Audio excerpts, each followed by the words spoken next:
Taste ಹೆಂಗಿದೆ ಅಂತ ಗೊತ್ತಿಲ್ಲ. ಗಮ್ಮಂದು ಹೋದ್ರು ಅಂತಿದೆ.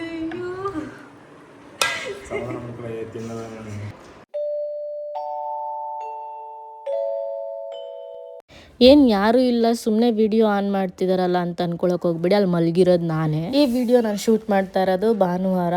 ಆಲ್ಮೋಸ್ಟ್ ಒಂದು 9 ಗಂಟೆ ಮೇಲಾಗಿದೆ ಅಂತ ಅನಿಸುತ್ತೆ. ನಾನು ಇನ್ನೂ ಎದ್ದಿರಲಿಲ್ಲ. ಅಪ್ಪಿ ವಿಡಿಯೋ ಆನ್ ಮಾಡಿಬಿಟ್ಟು ಹೋಗಿದ್ದ. ಕ್ಲಿಪ್ಸ್ನ ತಗೋಬೇಕಲ್ವ, ನಿಮಗೆ ತೋರಿಸ್ಬೇಕಲ್ವ, ಅದಕ್ಕೆ ನನಗೆ ಒಂದೊಂದು ಸಲ ನಗು ಬರುತ್ತೆ ಈ ರೀತಿ ಎಲ್ಲ ನಾನು ಶೋಕೇಸ್ ಮಾಡಿದಾಗ. ಬಟ್ ಅದರೆಲ್ಲ ಮೆಮೊರೀಸ್ ಅಲ್ವಾ ಅಂತಲೂ ಕೂಡ ಫೀಲ್ ಆಗುತ್ತೆ ನನಗೆ. ನಾರ್ಮಲ್ ಆಗಿ ಪ್ರತಿ ಸಂಡೇನೂ ಕೂಡ ತುಂಬ ಲೇಸಿಯಾಗೆ ಸ್ಟಾರ್ಟ್ ಆಗುತ್ತೆ. ನಾವು ಯಾವಾಗ ಮೈಸೂರಲ್ಲಿ ಇರ್ತೀವಿ ಆವಾಗ ಮಾತ್ರ. ಲಕ್ಕಿಲಿ ಈ ವಾರ ನಾವು ಬೆಂಗಳೂರಲ್ಲೂ ಇಲ್ಲ, ಊರಲ್ಲೂ ಇರಲಿಲ್ಲ, ಮೈಸೂರಲ್ಲೇ ಇದ್ವಿ. ಬೆಳಗ್ಗೆ ಎದ್ದ ತಕ್ಷಣ ನಾನು ನೋಡೋದೇ ಫೋನು. ರಾಯರಿಗೊಂದು ನಮಸ್ಕಾರ ಮಾಡಿಬಿಟ್ಟು ಯಾವ್ದ್ಯಾವ್ದು ಮೇಲ್ಸ್ ಬಂದಿದೆ ಅಥವಾ ವಾಟ್ಸಪ್ ಮೆಸೇಜಸ್ ಏನು ಎತ್ತ, ಮತ್ತು ನನ್ನ ಪ್ರಿವಿಯಸ್ ವೀಡಿಯೋಸ್ಗೆ ಎಷ್ಟು ವೀಡಿಯೋಸ್ ಓಡಿದೆ, ರೀಲ್ಸ್ ಏನಾಗಿದೆ ಅದೆಲ್ಲನೂ ಕೂಡ ಎದ್ದ ತಕ್ಷಣ ಚೆಕ್ ಮಾಡ್ತೀನಿ. ಇದು ನನ್ನ ರೊಟೀನ್ ಆಗಿಬಿಟ್ಟಿದೆ. ಎದ್ದ ತಕ್ಷಣ ಒಂದು 10 to 15 ಮಿನಿಟ್ಸ್ ನಾನು ಫೋನ್ ನೋಡ್ತೀನಿ. ಸರಿ ತಪ್ಪು ನನಗೆ ಗೊತ್ತಿಲ್ಲ, ಬಟ್ ನಾನು ಹೀಗೆ. Good morning my dear lovely beauties. So welcome back to my channel. ಯಾರೆಲ್ಲ ನನ್ನ ಚಾನಲ್ನ ಸಬ್ಸ್ಕ್ರೈಬ್ ಮಾಡಿಲ್ಲ ಬೇಗ ಹೋಗಿ ಸಬ್ಸ್ಕ್ರೈಬ್ ಆಗಿ, ಬೆಲ್ ಐಕಾನ್ನ ಕ್ಲಿಕ್ ಮಾಡಿ ಅಂತ ಹೇಳ್ತಾ welcome back to my channel. Sunday ತುಂಬ ಲೇಝಿ. ಐ ಥಿಂಕ್ ಟೈಮ್ ಇವಾಗ ನಾನು ನೋಡಿದಾಗ 9:12 ಆಗಿತ್ತು ಅನಿಸುತ್ತೆ. 9:15 ಓಕೆನಾ. ಇವಾಗ ಎದ್ದಿದ್ದೇನೆ. ಸೊ ಇವತ್ತು ನಾನ್ ವೆಜ್ ಪ್ರಿಪೇರ್ ಮಾಡಬೇಕು. ಫಸ್ಟ್ ಇವತ್ತು ಸಂಡೇ ಆಗಿರೋದ್ರಿಂದ ಕಾಫಿ ಕುಡಿಬೇಕು. ಸೊ ಇವತ್ತು ತುಂಬ ಲೇಝಿ ಡೇ. ಹೇಗೆ ಹೋಗುತ್ತೆ ಅನ್ನೋದನ್ನು ನಿಮಗೂ ಕೂಡ ಕ್ಯಾಪ್ಚರ್ ಮಾಡಿ ತೋರಿಸ್ತೀನಿ, ಓಕೆನಾ. ಇವಾಗಲಂತೂ ಬೆಡ್ ಕ್ಲೀನ್ ಮಾಡಲ್ಲ, ಇಟ್ಸ್ ಟೇಕ್ ಟೈಮ್, ಸ್ವಲ್ಪ ಟೈಮ್ ತೊಗೊಳುತ್ತೆ. ಫಸ್ಟ್ ಕಾಫಿ ಬೇಕು. ಅಪ್ಪಿ ನನಗೋಸ್ಕರ ಕಾಫಿ ಮಾಡ್ತಾ ಇದ್ದಾನೆ. ನನಗೆ ಗೊತ್ತಿರೋದಕ್ಕೆ ಕ್ಯಾಪ್ಚರ್ ಮಾಡ್ತೀನಿ.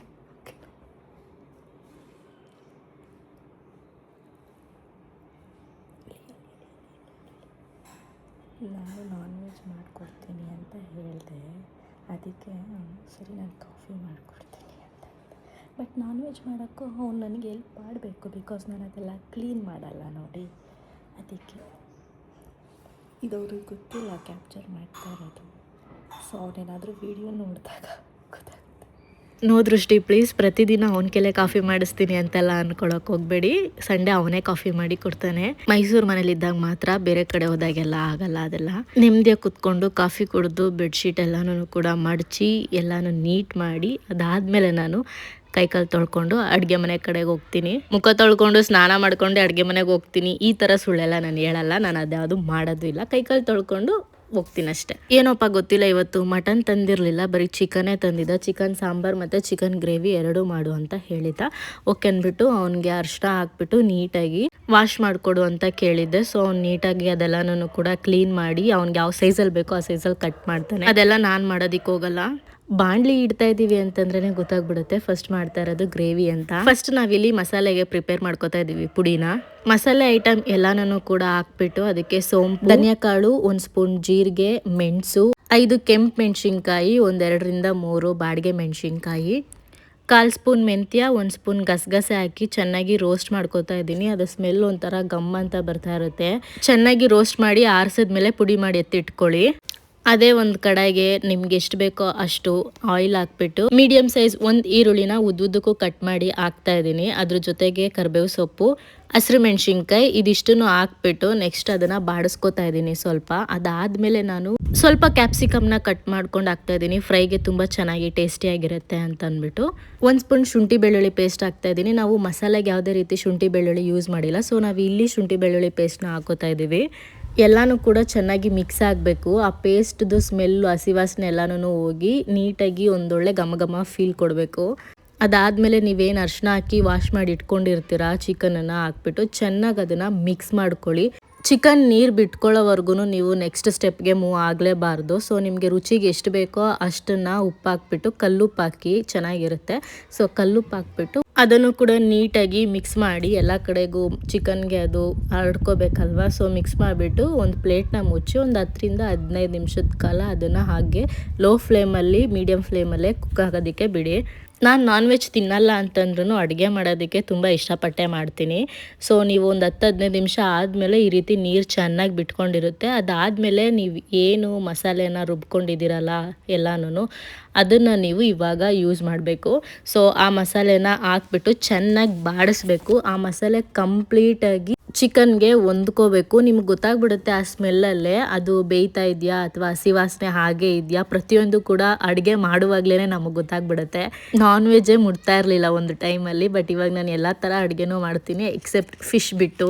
ನೀವೀಗ ನೋಡ್ತಾ ಇರ್ಬೋದು ಚೆನ್ನಾಗಿ ಅದು ಮಿಕ್ಸ್ ಆಗಿದೆ. ಅದಾದಮೇಲೆ ನೀವೇನು ಮಿಕ್ಸಿ ಮಾಡ್ಕೊಂಡಿರ್ತೀರಲ್ಲ ಆ ಜಾರ್ಗೆ ನಿಮ್ಗೆ ಎಷ್ಟು ಬೇಕೋ ಅಷ್ಟು ನೀರನ್ನ ಹಾಕ್ಕೊಂಡು ನೀವು ಬಾಣಲಿಗೆ ಹಾಕ್ಕೋಬೇಕು. ನಿಮಗೆ ಗ್ರೇವಿ ಯಾವ ಥರ ಬೇಕೋ ಆ ಥರ ಕ್ವಾಂಟಿಟಿಲಿ ನೀವು ನೀರು ಹಾಕ್ಕೊಂಡು ಒಂದು 10 ನಿಮಿಷ ಆವಾಗಲೂ ಕೂಡ ಬೇಯಿಸಿ ಚೆನ್ನಾಗಿ ಕುಕ್ ಆಗಿಬಿಡುತ್ತೆ. ಅದು ಮಸಾಲೆ ಚೆನ್ನಾಗಿ ಹಿಡಿದಷ್ಟು ಚಿಕನ್ ತಿನ್ನೋಕೆ ಸಖತ್ತಾಗಿರುತ್ತೆ. ಸೊ ನೀವು ಅದಕ್ಕೆ ಕೊತ್ತಂಬರಿ ಸೊಪ್ಪು ಪುದೀನ ಸೊಪ್ಪನ್ನ ಹಾಕಿಬಿಟ್ಟು ಒಂದು ಕೈ ಆಡಿಸ್ಬಿಟ್ಟು ಎತ್ತಿಡಿ. ಸೊ ಚಿಕನ್ ಗ್ರೇವಿ ರೆಡಿ ಆಯಿತು. ನೆಕ್ಸ್ಟ್ ನಾವು ಸಾಂಬಾರು ಕಡೆಗೆ ಹೋಗೋಣ. ಸಾಂಬಾರಿಗೆ ಚಕ್ಕೆ, ಲವಂಗ, ಮೆಣಸು, ಜೀರಿಗೆ, ಸೋಂಪು, ಶುಂಠಿ, ಬೆಳ್ಳುಳ್ಳಿ, ಈರುಳ್ಳಿ, ಸ್ವಲ್ಪ ತೆಂಗಿನಕಾಯಿ, ಅದ್ರ ಜೊತೆಗೆ ಕೊತ್ತಂಬರಿ ಸೊಪ್ಪು, ಪುದೀನ ಸೊಪ್ಪು, ಸಾಂಬಾರು ಪುಡಿ, ದೆನ್ ಧನಿಯಾ ಪುಡಿ, ಗಸಗಸೆ, ಕಡಲೆ ಇದಿಷ್ಟನ್ನು ಹಾಕಿ ಚೆನ್ನಾಗಿ ಮಿಕ್ಸಿ ಮಾಡ್ಕೊಳ್ಳಿ. ಅಲ್ಲಿ 1-2 ಐಟಮ್ ಮಿಸ್ ಆಗಿದೆ, ಇದಕ್ಕೆ 2 ಐಟಮ್ನ ಆ್ಯಡ್ ಮಾಡ್ಕೋಬೇಕಷ್ಟೇ. ಮಸಾಲೆ ರೆಡಿ ಆದಮೇಲೆ ನಾರ್ಮಲಾಗಿ ಒಂದು ಕುಕ್ಕರಿಗೆ ಎಷ್ಟು ಬೇಕೋ ಅಷ್ಟು ಆಯಿಲ್ನ ಹಾಕ್ಕೊಂಡು ಈರುಳ್ಳಿ, ಹಸಿಮೆಣ್ಸಿನ್ಕಾಯಿ, 1 ಸ್ಪೂನ್ ಆಗೋಷ್ಟು ಶುಂಠಿ ಬೆಳ್ಳುಳ್ಳಿ ಪೇಸ್ಟ್ ಇಷ್ಟನ್ನು ಹಾಕ್ಕೊಂಡು ಒಂದು ಸ್ವಲ್ಪ ಫ್ರೈ ಮಾಡ್ಕೊಳ್ಳಿ ಹಸಿ ವಾಸನೆ ಹೋಗೋವರೆಗೂ. ಶುಂಠಿ ಬೆಳ್ಳುಳ್ಳಿ ಪೇಸ್ಟ್ ನೀವು ಎಷ್ಟು ಯೂಸ್ ಮಾಡ್ತೀರೋ ಅಷ್ಟು ನಾನ್ ವೆಜ್ ಸಖತ್ತಾಗಿರುತ್ತೆ, ಹಂಗಂತ ಜಾಸ್ತಿ ಹಾಕೋಕ್ಕೆ ಹೋಗಬೇಡಿ. ಟೊಮೆಟೊ ಹಾಕ್ಬಿಟ್ಟು ಫ್ರೈ ಮಾಡ್ಕೊತಾ ಇದ್ದೀನಿ. ಅದಾದಮೇಲೆ ಸ್ವಲ್ಪ ಅದು ಕುಕ್ ಆದ ನಂತರ ನೀವೇನು ವಾಶ್ ಮಾಡಿ ಇಟ್ಕೊಂಡಿದ್ದೀರ ಚಿಕನ್ನು ಅದನ್ನು ನೀವು ನೀಟಾಗಿ ಹಾಕ್ಕೊಳ್ಳಿ. As it is same chicken ಹಾಕಿದ್ಮೇಲೆ ನಿಮಗೆ ರುಚಿಗೆ ತಕ್ಕಷ್ಟು ಉಪ್ಪನ್ನ ಹಾಕ್ಕೊಳ್ಳಿ. ಸ್ವಲ್ಪ ಸಣ್ಣ ಉಪ್ಪು, ಕಲ್ಲುಪ್ಪು ಎರಡೂ ಕೂಡ ಬಳಸೋದನ್ನು ಅಭ್ಯಾಸ ಮಾಡ್ಕೊಳ್ಳಿ. ಚೆನ್ನಾಗಿ ಬಾಡಿಸಿ ಅದನ್ನು ನೀಟಾಗಿ ಮಿಕ್ಸ್ ಮಾಡಿಬಿಟ್ಟು ಅದಾದಮೇಲೆ ನೀವೇನು ಮಸಾಲೆ ಮಾಡ್ಕೊಂಡಿರ್ತೀರ ಅಲ್ವಾ ಅದನ್ನು ಹಾಕೋಕ್ಕೂ ಮುಂಚೆ ಒಂದು 5ರಿಂದ 10 ನಿಮಿಷ ಬೇಯೋದಕ್ಕೆ ಬಿಡಿ. ಅದಾದಮೇಲೆ ನೀವು ಆ ಮಸಾಲೆನ ಮಿಕ್ಸ್ ಮಾಡಿಕೊಂಡು ನಿಮಗೆ ಎಷ್ಟು ಕ್ವಾಂಟಿಟಿಲಿ ಸಾಂಬಾರು ಬೇಕು ಅಥವಾ ತೆಳುಗೆ ಬೇಕಾ ಗಟ್ಟಿಗೆ ಬೇಕಾ ಇದನ್ನು ಕನ್ಸಿಡರ್ ಮಾಡಿಕೊಂಡು ನೀವು ಅದಕ್ಕೆ ನೀರನ್ನ ಮಿಕ್ಸ್ ಮಾಡಿ ಒಂದು ಕುದಿ ಬಂದಮೇಲೆ ಸೇಮ್ ಆ್ಯಸ್ ಇಟ್ ಈಸ್ ಇಲ್ಲೂ ಕೂಡ ಕೊತ್ತಂಬರಿ ಸೊಪ್ಪು ಪುದೀನ ಸೊಪ್ಪು ಹಾಕೋ ಆಗಿದ್ರೆ ಅದನ್ನು ಮಿಕ್ಸ್ ಮಾಡಿಬಿಟ್ಟು ಚೆನ್ನಾಗಿ ಬಾಡಿಸ್ಬಿಟ್ಟು 1-2 ವಿಷಲ್ ಹೊಡಿಸಿದ್ರೆ ಸಾಕು, ಚೆನ್ನಾಗಿ ಕುಕ್ ಆಗಿಬಿಡುತ್ತೆ. ಮಟನ್ ಆದರೆ ತುಂಬ ಜಾಸ್ತಿನೇ ನೀವು ಬೇಯಿಸಬೇಕು ಆ್ಯಂಡ್ ಆಲ್ಸೋ ವಿಷಲ್ ಹೊಡಿಸ್ಬೇಕಾಗುತ್ತೆ. ಚಿಕನ್ ಹಾಗೇ ಕುಕ್ ಆಗೋದ್ರಿಂದ ಏನೂ ತೊಂದರೆ ಇಲ್ಲ. ಸೊ ರೆಡಿ ಆಯಿತು, ಚಿಕನ್ ಗ್ರೇವಿನೂ ರೆಡಿ ಆಯಿತು, ಸಾಂಬಾರು ಕೂಡ ರೆಡಿ ಆಯಿತು, ರೈಸ್ ಕೂಡ ಇಟ್ಟಿದ್ದೆ ಆ್ಯಂಡ್ ಸೌತೆಕಾಯಿ, ಈರುಳ್ಳಿ ಎಲ್ಲನೂ ಕೂಡ ಕಟ್ ಮಾಡಿ ಇಟ್ಟಿದ್ದೆ, ಎಲ್ಲ ಊಟ ಮಾಡ್ತಾ ಇದ್ದಾರೆ. ಸೀರಿಯಸ್ ಆಗಿ ನಾನು ಇದೊಂದು ವಿಷಯನ ಹಂಚ್ಕೊಳ್ಳೋಕೆ ಇಷ್ಟಪಡ್ತೀನಿ. ನಾನು ಯಾವತ್ತೂ ನಾನ್ ವೆಜ್ ಅಡುಗೆ ಎಲ್ಲನೂ ಮಾಡ್ತೀನಿ ಅಂತ ಅಂದ್ಕೊಂಡೇ ಇರಲಿಲ್ಲ, ಬಟ್ ನಾನು ಇವಾಗೆಲ್ಲ ಮಾಡ್ತಿದ್ದೀನಿ ಅನ್ನೋ ಖುಷಿ ಒಂದು ಕಡೆ, ಅದನ್ನು ಯಾರು ರೆಕಗ್ನೈಸ್ ಮಾಡಲ್ಲ ಅನ್ನೋದು ಇನ್ನೊಂದು ಕಡೆ ಇರುತ್ತೆ. ಒಂದೊಂದು ಸಲ ಹೆಣ್ಮಕ್ಳಿಗದು ಕುಕ್ಕರ್ ಓಪನ್ ಮಾಡಿದ ತಕ್ಷಣ ಸಖತ್ತಾಗಿ ಫೀಲ್ ಕೊಡ್ತು, ಗಮ್ ಅಂತ ಇತ್ತು, ಚೆನ್ನಾಗಿ ಬ್ಯಾಟಿಂಗ್ ಮಾಡಿದ್ರು ಎಲ್ಲರೂ ಕೂಡ. ಸೊ ಅವ್ರಿಗೆಲ್ಲನೂ ಎಲ್ಲ ಎತ್ತಿಟ್ಟು ಕೊಟ್ಟಮೇಲೆ ನಾನು ಅದೇ ಚಪಾತಿ ಸೌತೆಕಾಯಿನ ಹಾಕ್ಕೊಂಡು ಚಟ್ನಿ ಹಾಕ್ಕೊಂಡು ತಿಂದೆ. ಈ ವಿಡಿಯೋ ನಿಮ್ಗೆ ಇಷ್ಟ ಆಗಿದ್ರೆ ಲೈಕ್ ಮಾಡಿ, ಶೇರ್ ಮಾಡಿ, ಸಬ್ಸ್ಕ್ರೈಬ್ ಮಾಡೋದನ್ನು ಮರೆಯೋದಕ್ಕೆ ಹೋಗ್ಬೇಡಿ. ಕಮೆಂಟ್ ಮಾಡಿ ತಿಳಿಸಿ. ಮತ್ತೆ ಸಿಗ್ತೇನೆ, ಬಾಯ್.